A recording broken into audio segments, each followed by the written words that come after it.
and in his attempt to implement a corrupt vision for America.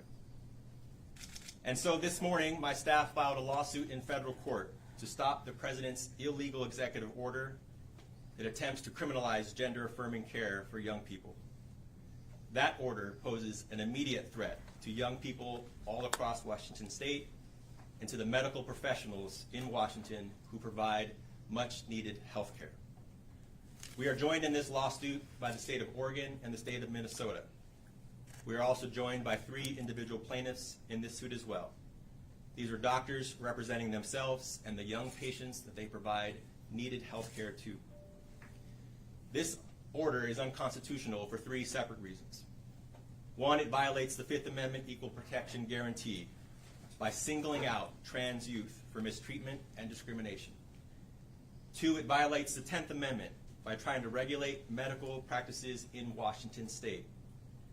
And 3, it violates the separation of powers. It overrules Congress's role in authorizing research and education funding that the president now threatens to withhold from medical institutions in Washington state. We are suing today because this order, like so many other things this president is doing, is illegal and unconstitutional. But having read this order very, very closely, I need to say something more. This president's order is gross. It is disgusting. It is hateful. And so we will always take action against illegal conduct. But this one has special resonance because of the hate behind it. It promotes harassment and discrimination against people that are already marginalized. It risks their literal health and safety and that of their providers. We are requesting a temporary restraining order to immediately halt the harm that is being done, because this is an emergency. One of the providers joining us and a plaintiff in this case said that if young people lose access to the care that they need, that they have no doubt that transgender youth will die. These providers are not able to join us here today in part because they fear for their own safety. But we are joined in this room today by so many people, including those personally impacted by the president's eagerness to strip away their civil rights. They represent just a fraction of the people that are impacted and harmed and have been sharing their stories with this office. And I am so proud of their presence today. First, we will hear from Luna Crone-Barone, followed by Jessica Brady.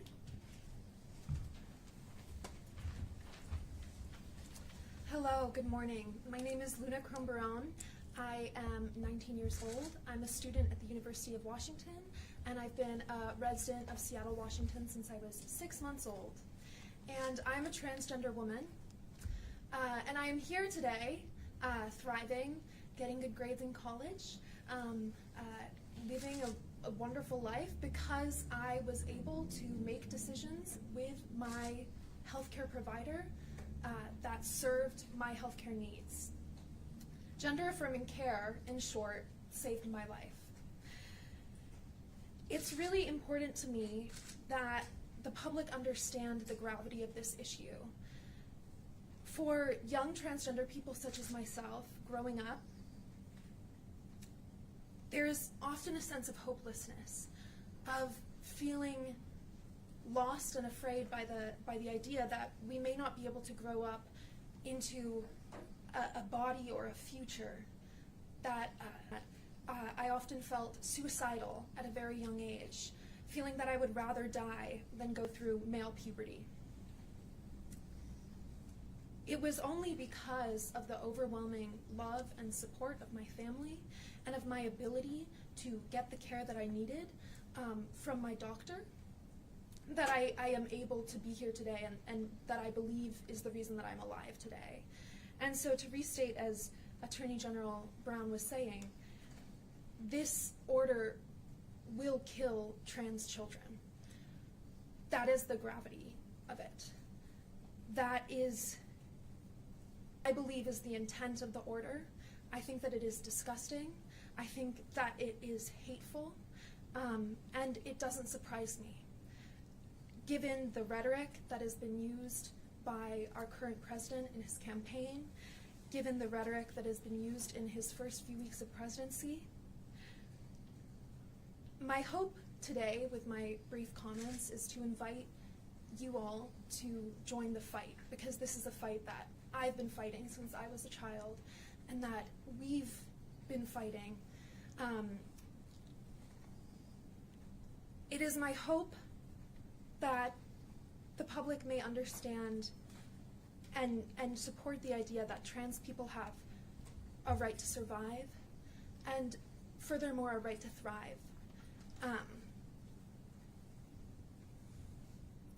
Any action against any citizen's right to survive or thrive is unjust and unfair, and I hope that the public can understand the gravity of this issue, and that the gravity is that this order will kill trans children if not stopped. Thank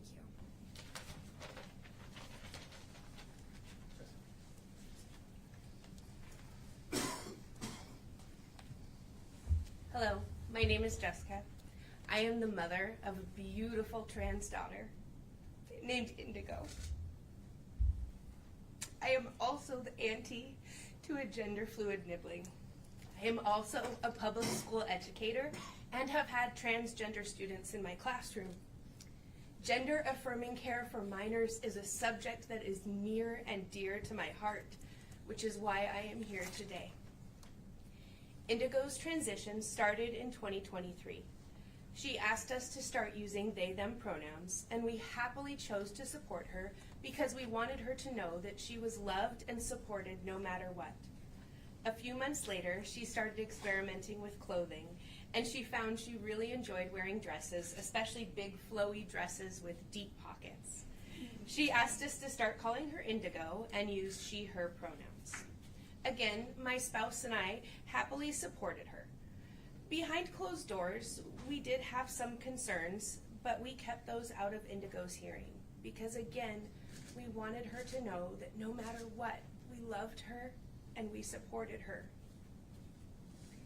Indigo asked who specialized in gender-affirming care. This doctor has been an incredible resource for us. His whole method has been low and slow. Indigo has several comorbidities that makes any introduction of a new medication challenging. The doctor took blood samples, did numerous lab tests, and was in no rush to start medication until everything was thoroughly checked out. 3 months into Indigo starting her medical transition, it was as if a weight had been lifted from her shoulders. She stood taller. She was more present in her body. She was more social and happy. She would go for 5 hours on Sunday and play D&D with her friends. It was so beautiful. It is beautiful. It was clear that this was the right decision for her. What I want you to hear, what I want every person to hear, is that when we deny minors gender-affirming care, we are saying that it is okay for children to die. We're saying it's okay for children to suffer. And I can't believe that that would be what any of us want. Thank you for your time and for listening to my story.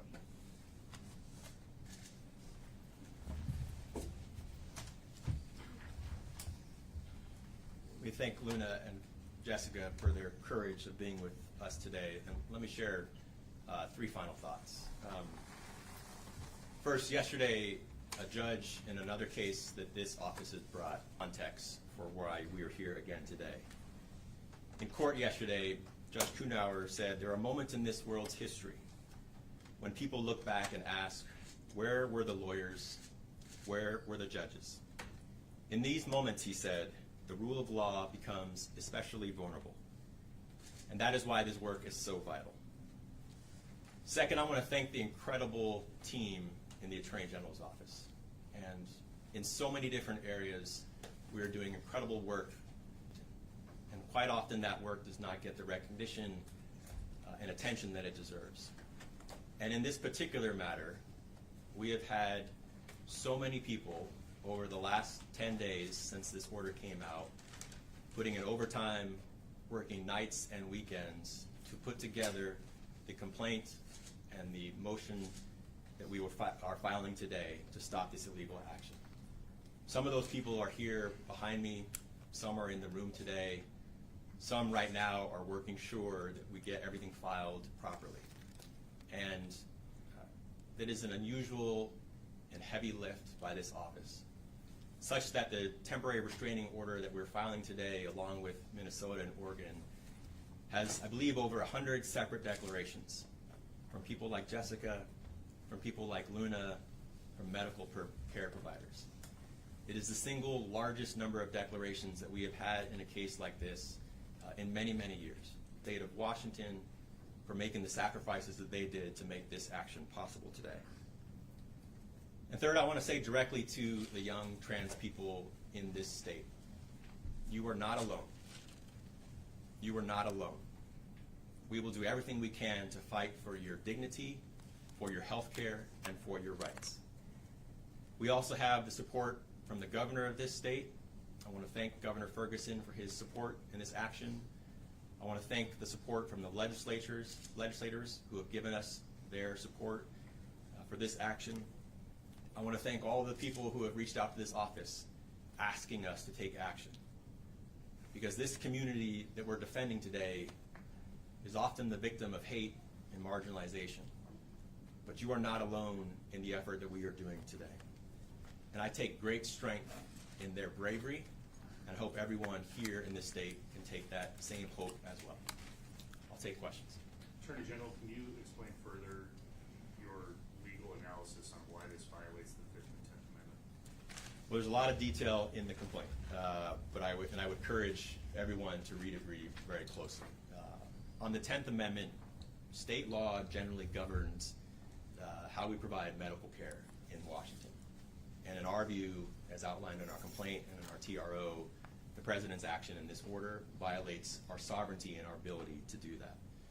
Second, it very clearly targets transgender people, and that is a violation of the Equal Protection Clause. So in my view, and if you read the strength of our complaint and our TRO, it is blatantly unconstitutional. John? Numbers question. Are there any estimates on how many transgender people are in the state? How many transgender kids? How many of hospitals are affected by this? And how much in federal allocations are affected? I'm sure there are. I don't have those numbers, but we'll provide it after this. Okay. What should hospitals do in the meantime? We know that one already canceled a surgery and others were saying we're trying to figure this out. Well, I think the necessity of this lawsuit is borne out by the challenges that hospitals all across Washington are facing, those hospitals that provide this gender-affirming care. Because not only have they been threatened illegally by the President to lose their funding, they have been threatened with criminal prosecution. Now I want people to think about what that means. The President of the United States is telling doctors, if you provide health care to people that they so clearly and desperately need, you might be subject to prosecution. Can you imagine what that might mean for a doctor, a healthcare provider, an institution to have the threat from the President of the United States that you might be prosecuted for providing health care, from doing your job? And so we took this action to do everything we can to reduce that threat.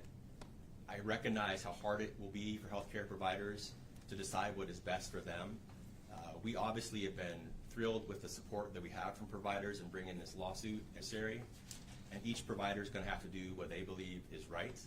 But we hope that a judge will immediately stop this order and at least provide some temporary reassurance to them that they continue to serve people as is needed. Hi, soon or not, is it clear if hospitals actually have to comply with this order? You know, orders are not self-enforcing, Health and Human Services has not issued any kind of rule. Any kind of rule would take a long time to implement as well. In our view, the order itself is unconstitutional. Right. And because of the unconstitutionality, we brought the lawsuit. each healthcare provider is going to have to do what they do in their view about whether they need to follow the order or not. But we have already seen the impact. We have already seen providers deciding that they cannot take the risk because of the threat to criminal prosecution and because of the risk, the threat to losing their funding.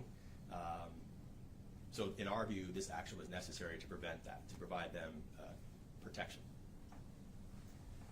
Sorry, to the New York Attorney General, for example, saying that hospitals who do comply with this order are actually violating the state law. So can you articulate if you agree with that and how you feel about hospitals who are already complying with this order? Well, every state has a different set of laws, and so I will tell you that I've been in close contact with my colleague attorney generals across this country. Have each of us try to evaluate whether or not we should bring legal action, and I am not familiar with New York state laws, and so I will defer to the outstanding attorney general that they have in New York. What I will say is that each of the fact patterns is very specific, and gender-affirming care means a lot of different things. It does not only mean providing health care to transgender people or transgender youth. It also means providing health care to cisgender people and cisgender youth. So again, my view was this action was necessary to provide hospitals and patients protection, but each state is going to have a different evaluation based on their state laws, whether or not they have to comply with the president's order. Attorney General, it's a delicate question, but there are parts of this country who feel exactly the opposite of you. This is a president who was elected off this issue, or one of the reasons why he was elected. How do you answer to other parts of the country who say, hey, they want this executive order? Well, I answer to the people of the state of Washington, first and foremost. And not only do I answer to the people of the state of Washington, I answer to the laws of the state of Washington. And as I've said many times in just my first few weeks in office, there will be things that the president does that I find disgusting, hateful, or simply bad policy decisions. And this order is that, simply because I disagree with the president of the United States. This action is illegal. And the other thing I would say is that never should a lawyer, particularly an attorney general that has an obligation to represent the people, make decisions only when they're politically popular. We have so much reminders in our history of people that are victimized and marginalized and excluded, where it would not be popular to defend those individuals. My father was fairly active in the civil rights movement, and so much of my legacy is built upon the people who spoke up on behalf of the people who did not have power, who did not have a voice. And I have no doubt there will be people in Washington who think we should not have brought this action. My job is to defend the people who don't have a voice. My job is to defend our laws, and that is why we brought this case. In the back. Have you planned to talk to the community and continue to understand what they need and help them by meeting with them? So the question for folks who couldn't hear is, how do we plan to continue to engage with the community and talk about the impact of the actions that are being taken, actions that we take, not only in our litigation, but in a myriad of other tools that this office has.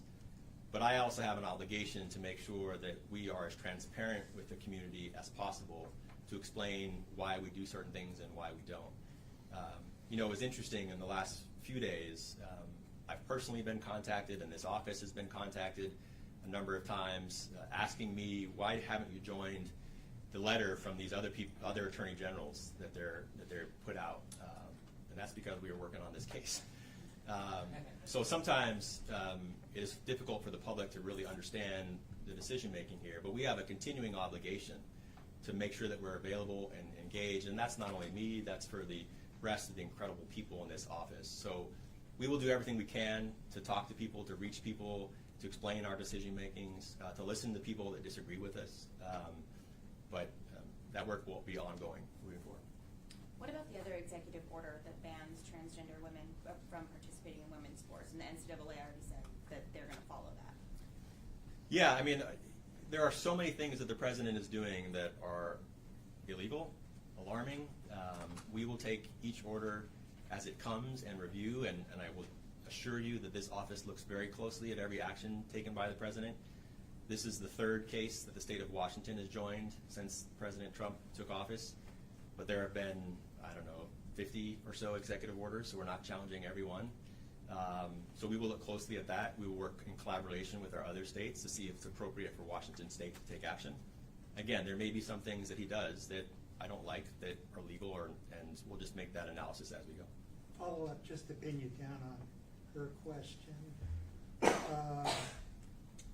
Is your office currently reviewing the ban on transgender girls and women in girls' sports? Is that something your office is researching right now? We're reviewing every executive order the president puts out.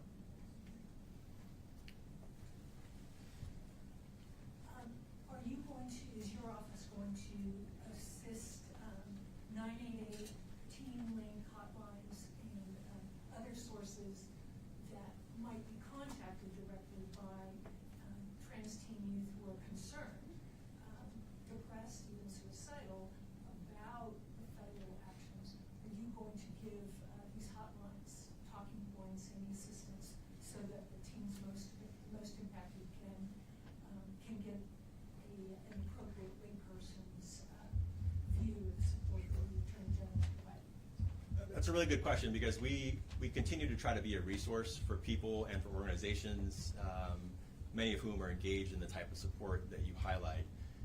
We have to be careful about how we provide that resource.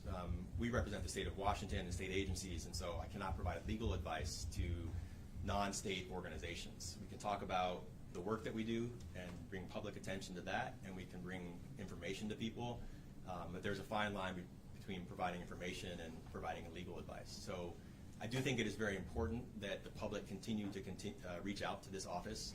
Our Civil Rights Division has been flooded with requests and asked for assistance, not only with respect to the impact on transgender youth, but immigrant communities and a whole host of people that are scared because of this president.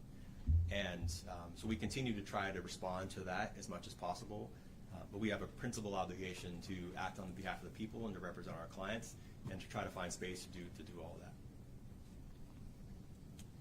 All right. Thank you again, everyone, for coming, and thank you again to the individuals who have supported this effort, and all of the people that provided declarations, all of the people that provided their stories and their truth and their vulnerability to this office. I'm so proud of your courage and to get us here, and I look forward to the work ahead. Thank you again.